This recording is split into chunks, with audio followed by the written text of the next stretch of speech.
Hey everybody, Rorree here. I believe for story time, I believe we're on part 17.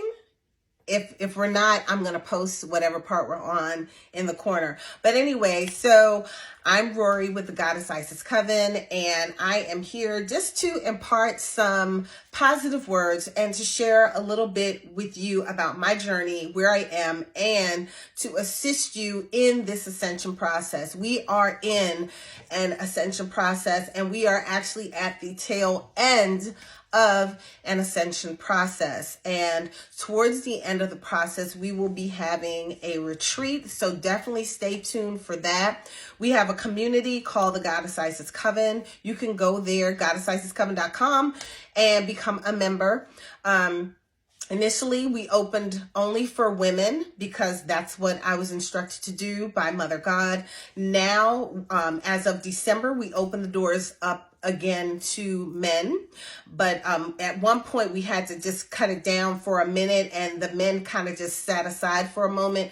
And now the men are able to come back into the community again. So anyway, let's get to it. Today, we're going to talk about worthiness. And how do you feel about yourself? Do you feel that you're worthy to receive what it is that you desire? I remember being at a retreat long ago. I actually used to go to retreats every quarter. That was my thing. I went to personal development, mindset coaching, some type of retreat.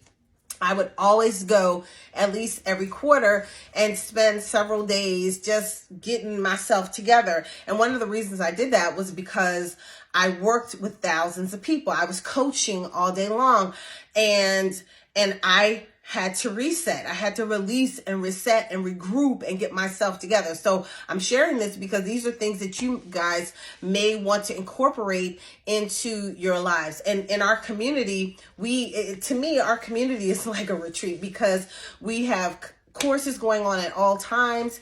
We have engagement. We have live sessions. And we have healing work, we have meditation work, different types of techniques that you're taught in there. So we have a lot going on, and it's all for your enrichment. But I was at a retreat once, and we discussed deserving. Like, do we feel that we deserve? And that was really interesting to me because I never thought about the fact that maybe I didn't think that I deserved to have what I desired. And it took some exercises for me to recognize that I did have to work on that.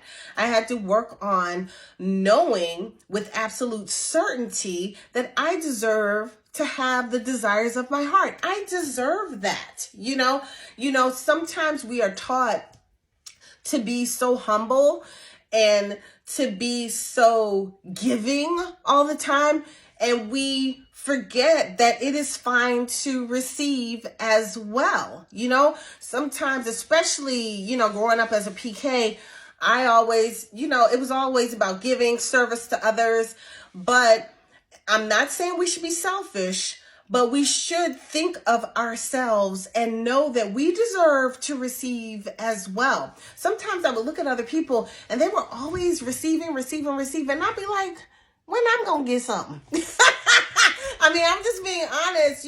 Even back in high school, my friends would be hanging out with these guys and they'd be getting all these designer bags and stuff. And I'd be like, dang, I want a designer bag. All I get is a teddy bear. And then one time I got a designer bag. I was so excited. I got a designer bag. I probably still had that joker. Okay. Just because of the memory of my first designer bag that I got as a gift from somebody. But anyway, it is very important for you to know that you were created as an amazing being. You were created to prosper. You were created, Bob Proctor would say you were born rich. We were born rich, but then we were programmed programmed. That's what the television is all about, programming. Before the television, we had the newspaper and all this, the propaganda machines, and now the television is the propaganda machine. I think they're working on that, but whatever. But anyway, so we've been programmed to be less than, to feel less than, to feel like we shouldn't be on the receiving end of wonderful things, wonderful feelings, wonderful anything. We feel like all we should do is give. And it's important to receive. And sometimes when you refuse to allow yourself to be open to receiving, you actually block those things that are here to bless you or to provide you with greatness.